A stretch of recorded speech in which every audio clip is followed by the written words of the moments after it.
Good evening, everyone. I am Dr. Pawan Kumar Jha from CMH Group of Institution. I belong to Darbhanga.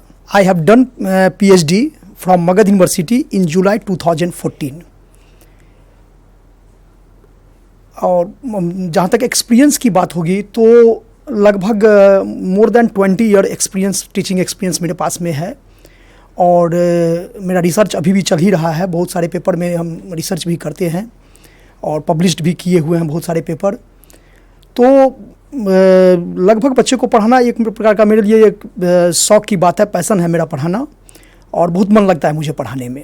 कितने साल से पढ़ा रहे हैं सीमेज में?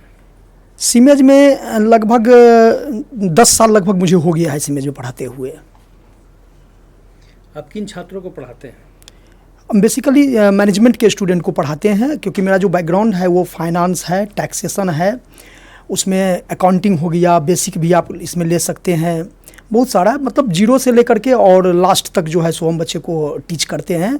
यानी फंडामेंटल से अगर कहें अकाउंटिंग में तो फंडामेंटल से लेकर के और एंडिंग जो फाइनेंस का टर्म है या टैक्सेशन का है, कॉस्टिंग का है, मैनेजमेंट का है, ये सारे सब्जेक्ट को हम टीच करते हैं।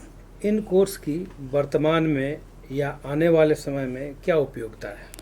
इस कोर्स के बारे में अगर हम ये कहा जाए कि अगर मतलब कोई भी स्टूडेंट अगर इसको सही ढंग से स्टडी करे और पढ़े, मेहनत करे, हार्ड वर्किंग करे इसमें, तो कभी भी वो ज़िंदगी में भूखे नहीं मर सकता है। ये मेरा चैलेंज है, दावा है, क्योंकि और सब सब्जेक्ट में ऐसा कुछ फैसिलिटी प्रोवाइड नहीं है, लेकिन इस सब्जेक्ट में खास करके ऐसा है कि आजकल मतलब जब तक बिजनेस है इस वर्ल्ड में तब तक इस सब्जेक्ट का इम्पोर्टेंस है।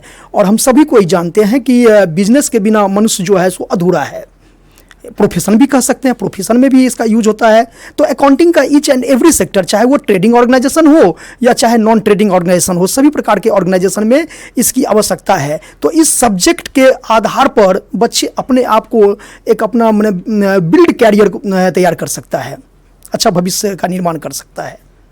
जो छात्र इंटर के बाद वोकेशनल कोर्स में नामांकन लेना चाहते हैं जी, उनको आप क्या सलाह देना चाहेंगे? इसमें तो खास करके जो भी बच्चे इसमें आते हैं तो उसको पहले हार्ड वर्किंग होना चाहिए, कठिन परिश्रम करना चाहिए बच्चे को, और डे टू डे उसको कंटिन्यूटी रखना चाहिए। मेहनती तो बहुत सारे होते हैं लेकिन कंटिन्यू नहीं कर पाते हैं, तो ये कंटिन्यूटी होनी चाहिए उसमें। और सब्जेक्ट को मतलब स्टडी करना चाहिए, डीप स्टडी करना चाहिए, तो निश्चित रूप से उसका कैरियर जो है सो आसमान को छुएगा। Thank you sir. Thank you, धन्यवाद।